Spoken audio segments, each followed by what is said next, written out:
একজন মুসলমান আল্লাহকে পাওয়ার জন্য, আল্লাহর নৈকট্য হাসিল করার জন্য, আল্লাহর দিদার লাভ করার জন্য, আল্লাহর রেজামন্দি হাসিল করার জন্য কিতাবের মধ্যে কয়েকটা ক্রাইটেরিয়া বলতেছে, মুসলমান কিভাবে করলে, কি কাজ করলে তুমি আল্লাহর নৈকট্য হাসিল করতে পারবে। আমার নবী বলেন, আল্লাহকে পাওয়ার জন্য যে সমস্ত পলিসি আছে তার মধ্যে একজন মুসলমানের জন্য সবচেয়ে গুরুত্বপূর্ণ হচ্ছে রমজানুল করিম যখন আসে, রমজানুল করিমের শেষ 10 দিন একজন মুসলমান যখন ইতিকাফ থাকবে, এই ইতিকাফ থাকার মাধ্যমে একজন গুনাহগার বান্দা আল্লাহকে পেতে পারে। প্যারা মুসলিম কেরাম, ইতিকাফ কত বড় জিনিস দেখেন। কিতাবের মধ্যে আসতেছে,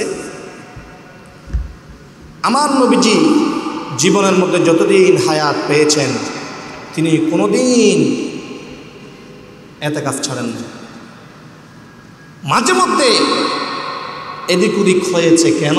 আমার নবী নিজ থেকে করেছেন। কারণ দায়মি যদি কোনো একটা আমল আমার নবী করেন, অর্থাৎ সবসময় যদি আমার নবী কোনো একটা আমল করেন, তখন সেটা বান্দার উপর কি হয়ে যাবে?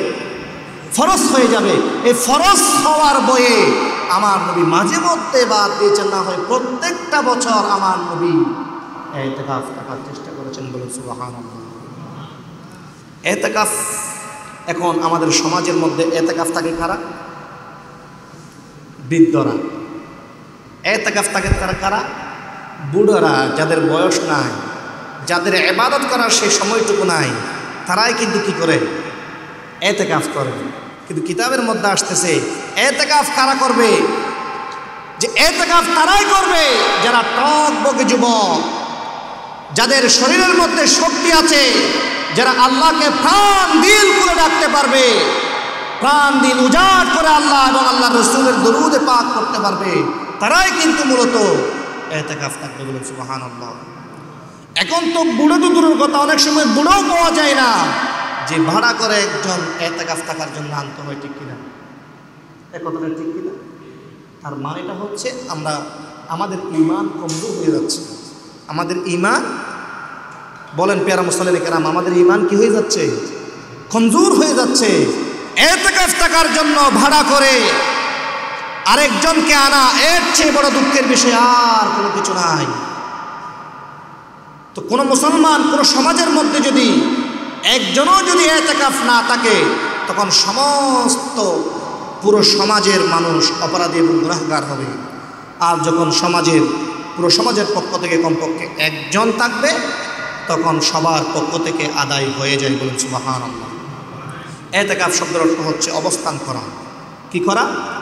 একটু কথা বলেন, কি করা? অবস্থান করা। তো ইতিকাফ শব্দের অর্থ অবস্থান করা। কোথায় অবস্থান করবে?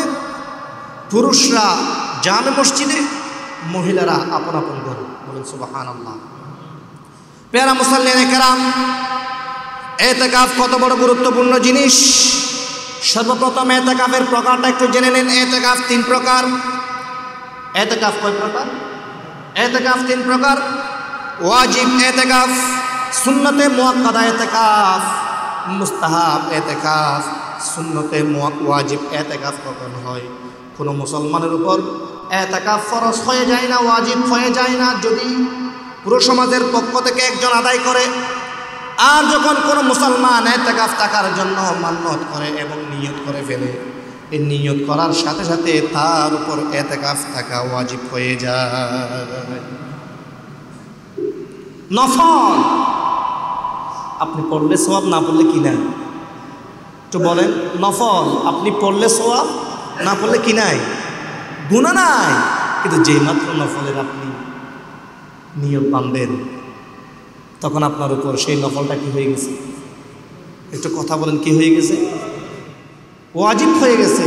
নফল নামাজ আমরা পড়ি না, আমাদের 5 ওয়াক্ত নামাজের মধ্যে নফল নামাজ আছে না? হ্যাঁ, এই নফল আপনি পড়তে পারলে আপনার তরক্কি হবে, উন্নতি হবে। না পড়লে কি নাই? গুনাহ নাই। কিন্তু যেই মাত্র আপনি নফলের নিয়ত করেছেন, নিয়ত বেঁধেছেন, তখন সেই নফল নামাজ আর নফল নাই, সেটা কি হয়ে গেছে? আর সেই নফল নামাজ যদি কেউ মাঝপথে ভেঙে ফেলে, আগে ছিল নফল পড়লে সওয়াব, না পড়লে গুনাহ নাই, আপনি নিয়ত বাঁধার কারণে সেই নফল নামাজটা ওয়াজিব হওয়ার কারণে আবার আপনাকে ফিরিয়ে পড়ে দিতে হবে। ঠিক আপনার উপর এতেকাফ ফরজ নয়, ওয়াজিব নয়, কিন্তু কেউ যখন এতেকাফের নিয়ত করে ফেলে তখন তার উপর কি হয়ে যায়?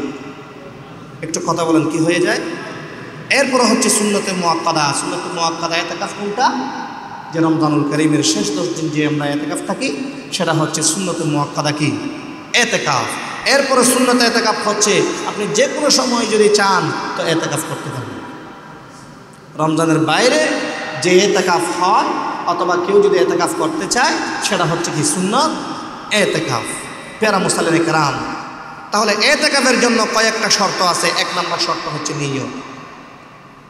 1 নম্বর শর্ত হচ্ছে কি? নিয়ত। কোনো মুসলমান যদি আজীবনও নিয়ত ছাড়া মসজিদের মধ্যে অবস্থান করে এতেকাফ হবে। এজন্য এতেকাফের জন্য শর্ত কি? নিয়ত। আর আমরা মসজিদে ঢোকার সময় যে দোয়াগুলো আছে, দোয়ার মধ্যে একটা দোয়া এরকম আছে, নাওয়াইতু বিল ইতিকাফ। নাওয়াইতু বিল ইতিকাফ মানে আমরা যখন পাঞ্জাবের নামাজ পড়ার জন্য মসজিদে আসি তখন রাসূল কারীম সাল্লাল্লাহু আলাইহি ওয়াসাল্লাম বলছেন, তোমরা যখন মসজিদের মধ্যে ঢুকো তখন মনে মনে এই শব্দটা বলো, নাওয়াইতু বিল ইতিকাফ, আমি ইতিকাফের নিয়ত করছি। তো ইতিকাফের নিয়ত যখন করবেন তখন এই শুধু নিয়ত করা, আর কোনো কিছু না। আমি 5 ওয়াক্ত নামাজ পড়তে আসছি, মসজিদে ঢোকার সাথে সাথে একটু ইতিকাফের নিয়ত করলাম, তো আপনার লাভ কি হবে? প্রথমত ইতিকাফের সওয়াব পাবেন, দ্বিতীয়ত আপনার কোনো প্রয়োজনীয়, নেহায়েত প্রয়োজনীয় কোনো যদি কথা আপনার থেকে থাকে, মসজিদের মধ্যে যে কথাগুলো বলেন সেই কথাগুলো ইতিকাফের কারণে কিন্তু বৈধ। না হয় আল্লাহর ঘর মসজিদ নির্মাণ করা হয়েছে শুধু কিসের জন্য? ফরজের জন্য। এখন তো আমরা এখানে পুরো মসজিদকে এখন বাসাবাড়ি বানায় ফেলি। প্যারা মুসাল্লিন কেরাম, সতর্ক এবং হুঁশিয়ার। ইতিকাফের নিয়ত করলে লাভ কি? 1 নম্বর ইতিকাফের সওয়াব পাবেন, দ্বিতীয়ত আপনার মসজিদের মধ্যে প্রয়োজনীয় যে সমস্ত কথা বলা, অনেক সময় আমাদের ম্যানেজিং কমিটির আপনাদের সাথে মত বিনিময় করে না, এটা কিন্তু জায়েজ নাই। কখন জায়েজ হচ্ছে? যখন ওনারা ইতিকাফের নিয়ত করে মসজিদে আমরা ঢুকেছি তখন জায়েজ হচ্ছে। প্যারা মুসাল্লিন কেরাম, সুতরাং ইতিকাফ 3 প্রকার। 1 নম্বর হচ্ছে ওয়াজিব ইতিকাফ যখন নিয়ত করে, 2 নম্বর সুন্নতে মুআক্কাদা ইতিকাফ যখন রমজানুল কারীমের শেষ 10 দিনের ইতিকাফ, সুন্নতে মুআক্কাদা আল কিফায়া ইতিকাফ, এরপর আরেকটা হচ্ছে মুস্তাহাব ইতিকাফ। তাহলে ইতিকাফ কয় প্রকার? 3 প্রকার। ইতিকাফের 1 নম্বর শর্ত হচ্ছে কি করা? নিয়ত করা। তাহলে নিয়ত ছাড়া যদি কেউ মসজিদে আজীবনও পড়ে থাকে তখন কিসের সওয়াব পাবে না? ইতিকাফের সওয়াব পাবে না। 2 নম্বর কন্ডিশন হচ্ছে ইতিকাফের জন্য জামে মসজিদ হতে হবে। কি মসজিদ? জামে মসজিদ পুরুষদের জন্য। আর মহিলারা নিজের ঘরের মধ্যে কোনো একটা কোণের মধ্যে যদি 10 দিনের জন্য অথবা 3 দিনের জন্য অথবা 1 দিনের জন্য কিন্তু আপনি ইতিকাফ থাকতে পারবেন। রাসূল কারীম সাল্লাল্লাহু আলাইহি ওয়াসাল্লাম কিন্তু রমজানের শেষের 10 দিন থাকতেন। কেউ যদি চান আপনি 1 দিনও থাকতে পারবেন, কেউ যদি চান 2 দিনও থাকতে পারবেন, কেউ যদি চান 3 দিনও থাকতে পারবেন। কিন্তু রাসূল কারীম সাল্লাল্লাহু আলাইহি ওয়াসাল্লাম রমজানের শেষের দশক অর্থাৎ নাজাতের 10 দিনে কিন্তু কি থাকতেন? ইতিকাফ থাকতেন। তো ইতিকাফের 2 নম্বর কন্ডিশন হচ্ছে যে কি হতে হবে? জামে মসজিদ। পুরুষদের জন্য কি হতে হবে? জামে মসজিদ হতে হবে। এজন্য জাওয়াহিরুল ফিকের মধ্যে এই কথাটা এভাবে বলছেন, ওয়ালা ইয়াসিহুল ইতিকাফা ইল্লা ফিল মাসজিদিল জামাআতি ফিহি সালাতুল খামিস কুল্লুহা বিইমামিন ওয়া মুআদ্দিনিন মা'লুম। অর্থাৎ ইতিকাফ এমন মসজিদে পড়তে হবে যে মসজিদের মধ্যে মুয়াজ্জিন আজান দেয়, ইমাম 5 ওয়াক্ত নামাজ জামাতের সহিত পড়ায়, সেই রকম মসজিদের মধ্যে আপনাকে কি করতে হবে? ইতিকাফ করতে হবে। প্যারা মুসাল্লিন কেরাম, দুনিয়ার মধ্যে সবচেয়ে সর্বশ্রেষ্ঠ এবং উৎকৃষ্ট জায়গা হচ্ছে কি?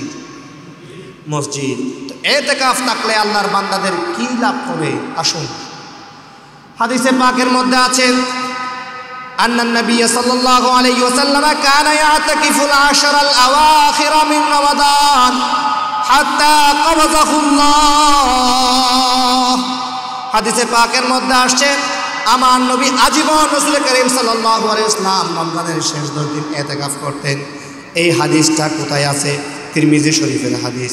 তার মানে বোঝা যাচ্ছে আমার নবী জীবনের প্রায় সব সময় রমজানের শেষের 10 দিনের মধ্যে ইতিকাফ করেছেন। বলেন সুবহানাল্লাহ। কারণ কি? আমার নবী প্রায় সময় রমজানের মধ্যে ইতিকাফ করেছেন কেন? হাদিসে পাকের মধ্যে আসছে কেন করতেন শুনেন, এই হাদিসটা শুনেন। এই হাদিসটা আছে কোথায়? ইবনে মাজাহ শরীফ মিশকাত শরীফের 183 পৃষ্ঠায় রয়েছে।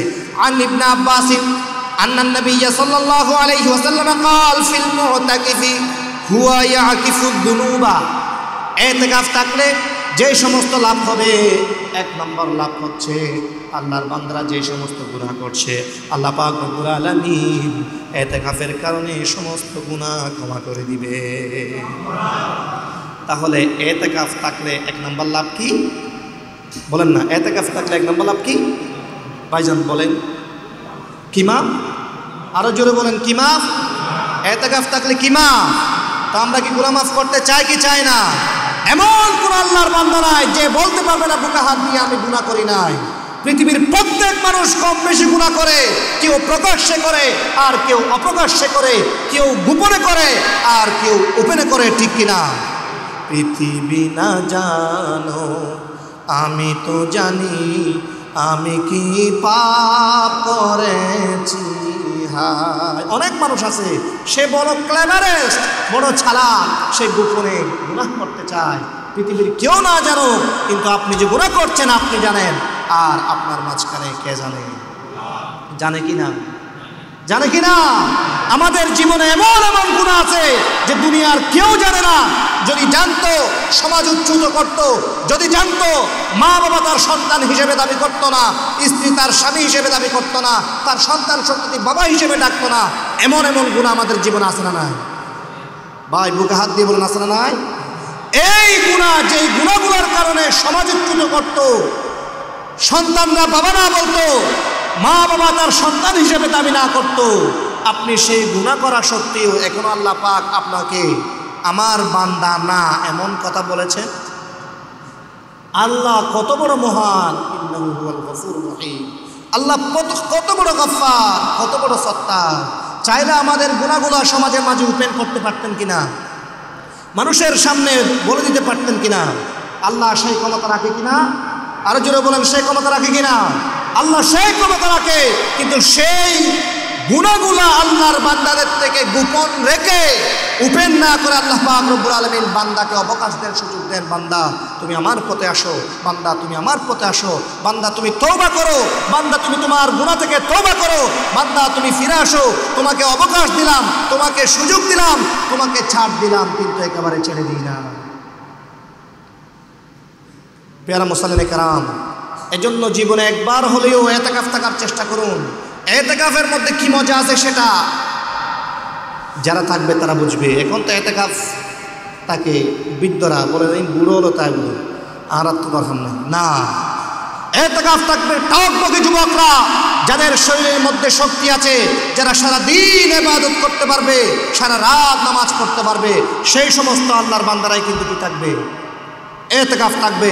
রাসূল করিম সাল্লাল্লাহু আলাইহি ওয়াসাল্লাম বলছেন ইতিকাফ থাকলে এক নাম্বার লাভ হচ্ছে কি মাফ? কি মাফ? দুই নাম্বার ওয়াইজরা লাহু মিনাল হাসানাত, আল্লাহ পাক রব্বুল আলামিন নেক আমলের সওয়াব বাড়িয়ে দেন। পেয়ারা মুসল্লিনে কেরাম, অন্য হাদিসের মধ্যে আসছে, ইমাম বাইহাকি রাহমাতুল্লাহি আলাইহি বলছেন قال الحسين بن علي رضي الله عنهما كان رسول الله صلى الله عليه وسلم يقول من اعتكف 10 رمضان كان كحجتين وعمرتين। এই হাদিসটি আল্লামা শাহরানি রহমাতুল্লাহি আলাইহি কাশফুল গুম্মার মধ্যে বলেছেন। তিনি বলতেছেন কোন মুসলমান যদি ইতিকাফ করে, ইতিকাফ করবে 10 দিন। অনেক মানুষ আছে সম্পদের অভাবে হজ করতে পারে না, আমাদের মতো গুনাহগাররা সম্পদের অভাবে আমরা উমরাও করতে পারতেছি না। আমার আল্লাহ বলেন, রাসূল করিম সাল্লাল্লাহু আলাইহি ওয়াসাল্লাম বলছেন, ও আল্লাহর বান্দারা, ও আমার বান্দারা, ও রাসূলের উম্মতরা, যারা টাকার অভাবে হজ করতে পারো না, যারা টাকার অভাবে উমরা করতে পারো না, তোমরা বড় অভাবী। আমি আল্লাহ আমার রাসূলের মাধ্যমে, আমার রাসূলের সাদকায় তোমাদেরকে এমন একটা সুযোগ দিচ্ছি, কেউ যদি রমজানের শেষের 10 দিন ইতিকাফ করে, তার আমলনামায় 2টা কবুল হয়েছে হজ এবং উমরার সওয়াব আমলনামায় লিখে দিবে। 2টা হজ করতে কয় লক্ষ টাকা লাগবে বলেন? এখন বর্তমানে 7 লাখ নেবে। তাহলে 2টা হজ করতে কত লাগবে? আচ্ছা 14 লাখ খরচ করে আপনি 2বার হজ করেছেন, কিন্তু হজ কবুল হয়েছে গ্যারান্টি দিতে পারবেন? কিন্তু আল্লাহ পাক আমার নবী বলছেন, আমার নবীর মাধ্যমে কোনো মুসলমান যদি 10 দিন এতেকাফ থাকে, আমার নবী বলছেন খোদার কসম তার আমল নামায় 2টা কবুল হয়েছে, হজ এবং উমরার সওয়াব দেওয়া হবে। পেয়ারা মুসল্লিনে কেরাম, পৃথিবীর সবার কাছে চাইলে নারাজ, আর আল্লাহর কাছে না চাইলে নারাজ, ঠিক কিনা? আপনি আপনার বাবা থেকে 1 দিন চান, 2 দিন চান, 3 দিন চান, আপনি আপনার স্বামী থেকে 1 দিন চান, 2 দিন চান, আপনার সন্তান থেকে 1 দিন চান, 2 দিন চান, 3 দিন চান, 4 দিনের দিন বলবে বাজি আমি তোমার 70 দিন দিবে, বলবে কিনা? কিন্তু আল্লাহ বলবেন না, আমি তোমাকে প্রত্যেক দিন দেবো, তুমি আমার কাছে চাও, উদউনি আস্তাজিব লাকুম, তোমরা আমার কাছে চাও, আমি তোমাদেরকে যা চাই তা দিয়ে দেব। কিছু তাৎক্ষণিক দেব, আর কিছু পরে দেব, কিছু দুনিয়াতে দেব, আর কিছু আখিরাতে দেব। এই জন্য হাদিসে পাকের মধ্যে আসছে, কিয়ামতের ময়দান যখন কায়েম হবে, অনেক মুসলমান আছে, তাদের সওয়াবের পাহাড় দেখে সে আশ্চর্য হয়ে যাবে। আল্লাহ বারি তাআলার কাছে প্রশ্ন করবে, ভাই বারি তাআলা এই সওয়াবগুলো কার? আমার আল্লাহ বলবেন যে এগুলো তোমার। তো আল্লাহ এগুলো কোত্থেকে আসছে? আমি তো এমনগুলো করি নাই। আল্লাহ পাক রব্বুল আলামিন বলবেন, ও বান্দা, তুমি আব্দুস সাত্তার জামে মসজিদের মধ্যে বসে বসে রাতে কান্না করে করে 2 চোখের পানি ফেলে ফেলে তুমি দুনিয়ার সম্পদ চেয়েছিলা, তুমি একজন নেককার স্ত্রী চেয়েছিলা, তুমি অমুক কাজের জন্য দোয়া করেছো, কিন্তু তোমার কল্যাণ হবে না বিধায় আমি তোমার দোয়া কবুল করি নাই। যেই দোয়া কবুল করি নাই সেই দোয়ার সওয়াব আমি আল্লাহ আজকে নগদে বুঝিয়ে দেব। এজন্য হাদিসে পাকের মধ্যে আছে, আদ-দুআ মাখুল ইবাদা, দোয়া হচ্ছে ইবাদতের মগজ। মুসলমান একজন মানুষের কাছে মগজ না থাকলে যেভাবে পাগল হয়ে যায়, একজন মানুষের মূল জিনিস হচ্ছে মগজ, ঠিক ইবাদতের মগজও হচ্ছে কি? দোয়া। বেশি বেশি দোয়া করবেন, আল্লাহর কাছে বেশি বেশি দোয়া করবেন। লাভ কি হবে? আপনার যা কিছু অন্তরের মধ্যে আছে তা কিছু মন দিল উজাড় করে আল্লাহর দরবারে দোয়া করেন। আজ নয় কাল, কাল নয় পরশু, দুনিয়াতে না হয় আখিরাতের মধ্যে আল্লাহ পাক রব্বুল আলামিন প্রতিদান আপনাকে পরিপূর্ণভাবে হাতে নগদে বুঝিয়ে দিবেন। বলেন সুবহানাল্লাহ। অতএব কেউ যদি এতেকাফ থাকে, 2টা কবুল হয়েছে, হজ এবং উমরা। আপনি 14 লক্ষ টাকা খরচ করে হজ কবুল হয়েছে কিনা, উমরা কবুল হয়েছে কিনা আপনি কি দিতে পারবেন না? গ্যারান্টি এবং ওয়ারেন্টি দিতে পারবেন না। কিন্তু আমার নবী বলছেন যে কেউ যদি এতেকাফ থাকে, আমার নবী বলছেন যে তার আমলনামার মধ্যে নির্ঘাত নিঃসন্দেহে 2টা কবুল হজ এবং 2টা কবুল উমরার সওয়াব দান করা হবে। সুবহানাল্লাহ। আল্লাহর দরবারে ফরিয়াদ করব, আল্লাহ আমার মুসলিম কেরামের অন্তরটা আপনি মুছড়ে দেন। আমার মুসল্লিনে কেরামদেরকে অনুরোধ করব, পেয়ারা মুসল্লিনে কেরাম, আল্লাহর দরবারে ফরিয়াদ করব, আল্লাহ পাক রব্বুল আলামিন যেন আমাদেরকে জীবনে একবার হলেও ইতিকাফ থাকার এবং রাখার আল্লাহ পাক রব্বুল আলামিন আমাদেরকে তৌফিক দান করুন। আমিন।